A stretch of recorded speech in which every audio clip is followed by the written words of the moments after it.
काय निश्चित करेल. म्हणून बीड हे गुंडांचं शहर आहे किंवा जिल्हा आहे असं जे काही बाहेर चाललंय त्याचा पूर्ण बिमोड केला जाईल. ते अनेक रंगात न्हावून निघाले होते. काही लोकांनी घेतली होती, त्यापैकी एक संजय राऊत आहेत, त्यांची आताही उतरलेली दिसत नाही. म्हणून एकनाथ शिंदे साहेबांनी काय केलं, काय करत होते ही वायफळ बडबड त्या संजय राऊतच्या तोंडातून बाहेर. आम्ही जो उठाव केला होता तो उठाव यासाठी होता की आपल्याला काँग्रेस राष्ट्रवादी बरोबर जायचं नाही. आणि तुमच्या माहितीस्तव सांगतो की त्या काळामध्ये जेव्हा उद्धव ठाकरे साहेब हे मुख्यमंत्री होते त्यावेळेला खऱ्या अर्थानं उभाटाचं वाटोळं करण्यामध्ये त्याचा मोठा सहभाग आहे, त्याचा मोठा हिस्सा आहे हे आम्ही मानतो. परंतु आम्ही पहिल्या दिवसापासून सांगत होतो की शिवसेना भाजपची युती आहे, आपण ही नैसर्गिक युती तोडायला नको म्हणून आम्ही युती केली. आमचा रंगच भगवा आहे.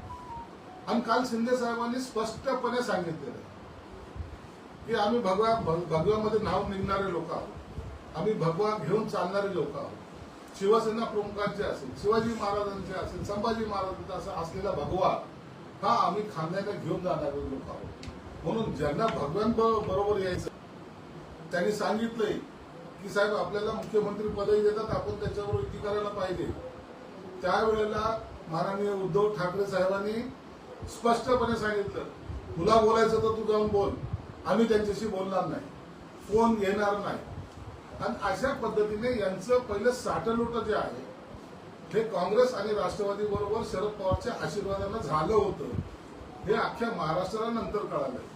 एका दिवसात चमत्कार होऊन महाविकास आघाडी निर्माण होते आणि तातडीनं शिवसैनिकाला मुख्यमंत्री पदावर बसवू, ठाकरेला प्रशासन चालवता येत नाही, त्याच्या विरोधात सुद्धा आपण मारूया असं हे सत्तांतर झाल्यानंतर सुद्धा त्याचं हे वाक्य कायम वेगळा करायचं म्हणजे बाहेर पडायचं होतं आणि संजय राऊत सोबत येणार होतं असं की पक्षांतर्गतच झालं. उद्धव ठाकरे साहेब जेव्हा मुख्यमंत्री झाले त्याच्यानंतर त्यांच्या कामकाज पाहून संजय राऊतने अनेक आमदारांना सांगितलं आपण एक तुम्ही वेगळा गट स्थापन करा, उद्धव ठाकरेंवर प्रेशराईज करण्यासाठी हा गट कामाला येईल. त्यामध्ये त्याचा सुद्धा वैयक्तिक फायदा होता, हे आता लपून राहिलेलं नाही. पण त्याच्यासाठी गट तयार करून काय प्रेशर उद्धव ठाकरेंना बाजूला करून यांचं स्वतःचं स्वप्न होतं. यांनी अनेक वेळेला त्यांच्या नेत्यांना विचारा, आर्य कार्याच्या भाषेत बोलायचा एकेरी भाषेत, त्या उद्धवला काय कळतं म्हणायचं, त्यांना काय कळतंय का, तो काय लायकीचा आहे का, अशा भाषेमध्ये बोलणारे ते होते, हे सर्वांना माहिती. आजही ते त्याच भाषेत बोलतात, हे आताही त्यांच्या नेत्याला विचारा. नशेच्या झोप्यात बोलत असेल तरी त्यांनी त्यांच्या बोलण्याला आधार दिला. त्यांनी दोन नावं सांगितले, पृथ्वीराज चव्हाण आणि अहमद पटेल. आता अहमद पटेल नाही, परंतु पृथ्वीराज चव्हाणांना विचारा हा प्रयत्न झाला होता. विचारलाच पाहिजे. चव्हाण बोलून ती कदाचित पुण्या चव्हाणाला जाऊन विचार. चव्हाण सारखे नाही आहेत, ते नशेडी नाही आहेत, ते व्यवस्थित काय काय घडलं हे आम्हाला जास्त बोलायला लावू नका. ज्या दिवशी आम्ही जास्त प्रमाणात तोंड उघडू ना त्या टायमाला प्रतिभूत थोडी होईल. आधार काय संजय राऊतला मुख्यमंत्री व्हायचं होतं तुमच्या स्टेटमेंट हे आता तुम्ही त्यांना विचारा.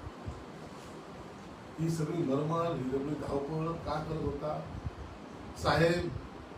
10-12 लोक एकनाथ शिंदेच्या पाठीशी ते गेलं तर बरं होईल. एक आपले विरोधक संपून जातील, पक्षांतर्गत जो तुम्हाला विरोध होतो तो संपून जाईल, मग तुम्ही त्यांना जाऊ द्या हे म्हणणारे सुद्धा हे मासे होते. आता औरंगजेब कबरीचा मुद्दा कबर काढा असं सगळीकडे मुद्दा बऱ्याच जणी म्हणले. तुमच्या दम असेल तर काढून दाखवा. आणि त्याचबरोबर की औरंगजेबाचा मुद्दा भावनिक करून कशाला पाहिजे औरंगजेब? ज्याने आमच्या राजाचा छळ केलाय त्याची कबर इथं पाहिजे. आम्हाला ते मान्य पण नाहीये आणि आम्ही उघडपणे सांगतोय आम्ही सत्तेसाठी जन्मलेलो नाही, भगव्यासाठी जन्मलेलो. भगव्याचं रक्षण कसं करायचं हे आम्हाला ठाऊक आहे. ते म्हणतात की शिवाजी महाराज समजावून सांगायचे असतील तर तुम्हाला औरंगजेब पण जिवंत ठेवा, म्हणजे शिल्लक ठेवावं लागेल. त्याचं आता शिवाजी महाराज सांगण्यासाठी जर औरंगजेब सांगावं लागत असेल तर मग औरंगजेबाच्या बायकांचा बद्दल सांगा, त्यांच्यामुळे सुद्धा काही इतिहास लिहिला नाही.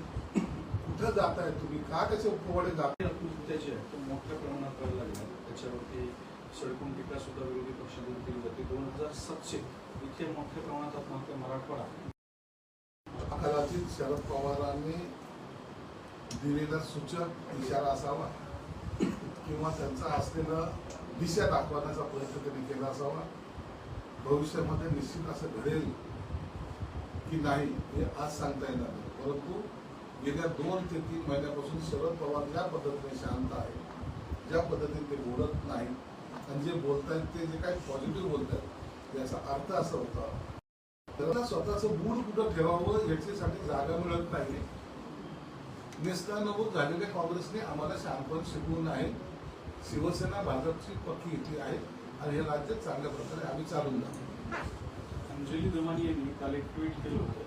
संतोष देशमुख हत्या प्रकरणाची जे सुनावणी करणारे जज आहेत सुधीर भाजीपाले, ते 2 अशा संशयित अधिकाऱ्यांसोबत ते अधिकारावर गदा आणण्याचा सरकारचा केंद्राचा दोघांचाही प्रयत्न नाहीये. कायद्याचा वापर हा योग्य पद्धतीने झाला पाहिजे हेच त्याच्या मागचं गणित आहे. म्हणून कोणाला एकदम बेछूट आरोप करण्याचे अधिकार आणि एकाला मार खाण्याचे अधिकार असं होत नाही. तर कायदा सर्वांसाठी समान आहे हे दाखवण्यासाठी ह्या कायद्याचं समर्थन केलं. असं आहे की त्यांचं म्हणणं आहे की याच्यातून अमर्याद अधिकार शासकीय यंत्रणेला मिळतील. असं नसतं. शासकीय यंत्रणेला अमर्यादित अधिकार देऊन कोणाच्या अधिकारावर गदा आणण्याचा सरकारचा फेरनिवडणुकीवरील खर्च टाळण्यासाठी कोकाटेंच्या शिक्षेला स्थगिती असं न्यायालयाने निरीक्षण केलेलं आहे. म्हणजे एक दोषी मंत्री आरोप असलेलं सगळं आणि अशा पद्धतीचं त्यावर निरीक्षण आहे. काय वाटतं तुम्हाला? कोर्टाचं निरीक्षण आहे त्याच्यावर वाचन करणं योग्य नाही. कोर्टाला अनेक प्रकरणामध्ये ताशेर ओढत असतं किंवा त्याचे मतं नोंदवत असतं. त्यावर माझ्या सरकारने भाष्य करणं उचित नाही. ते पण डबल खर्च होईल म्हणून एखाद्याला म्हणजे दोषी माणसाला सोडून दिलेलं योग्य नाही नाही, बिलकुल नाही. कायद्यामध्ये आहे ती शिक्षा जर तुम्हाला योग्य वाटेल ती शिक्षा किंवा संगोपन करण्याचं काम महाराष्ट्र शासनाने जे अर्थसंकल्पामध्ये त्याच्या घोषणाही केलेल्या आहेत.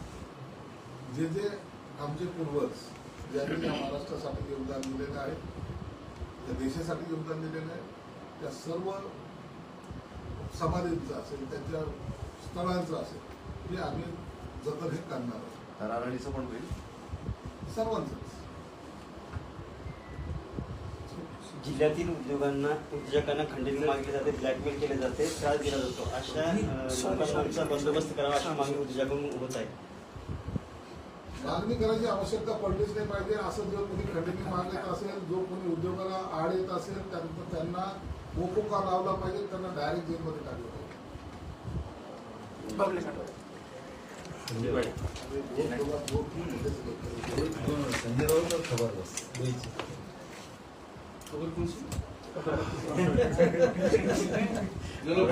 संजय राउत जी भी जो आरोप कर रहे हैं. कल होली थी. होली के बहाने संजय राउत ने थोड़ी ज्यादा पी थी. ज्यादा पीने की वजह से उसने आज जो बयानबाजी की उसमें कोई दम नहीं है. यही संजय राउत है जिन्होंने उद्धव साहब मुख्यमंत्री होते हुए बहुत सारे आमदारों को उन्होंने कहा है कि आप अपना एक अलग से मूड बनाओ जिसकी वजह से उद्धव ठाकरे के ऊपर अपन बर्डन ला सके. उनको ये प्रशासन चलाना जमता नहीं. और ऐसी नहीं तो अनेक वेदों की बातें संजय राउत ने कही है. वो बहुत नीच भाषा में भी उद्धव साहब का नाम लेके बहुत सारे नेताओं के सामने बयानबाजी उन्होंने की है. ये सब जानते हैं. इसलिए हमारा तो भाजपा के साथ जाने का इरादा इसलिए ही था कि जो यूटी में हम चुन के आए, यूटी में हमारा साथ था और यूटी की वजह से ही अपना सरकार चलना चाहिए. इसलिए हमने कांग्रेस राष्ट्रवादी को छोड़ के शिवसेना भाजपा की गठबंधन को मान्यता दी है और वो उठाव किया. इनको सिर्फ खुद के सत्ता की, खुद को सत्ता पाने की, जो कांग्रेस और राष्ट्रवादी जिंदगी भर हमारे खिलाफ थी, उनके साथ में वो गए. आज उनकी हालत देखेंगे तो इतनी खस्ता हो चुकी है. जो पार्टी कभी नाम इसका बड़ा था आज वो खड्डे में जा चुकी है और इसके लिए भी संजय राउत कानून हो गए. आप औरंगाबाद के गार्डियन मिनिस्टर है संभाजीनगर के. औरंगजेब की समाधि पे जो वाद विवाद चल रहा है उसको उखाड़ फेंकने की बात हो रही है, क्या कहें? देखिए ये लोगों का उठाव है. लोग चाहते हैं जो संभाजी महाराज का तकलीफ से उन्होंने मारा है, या तो यहाँ की मंदिर गिरा है,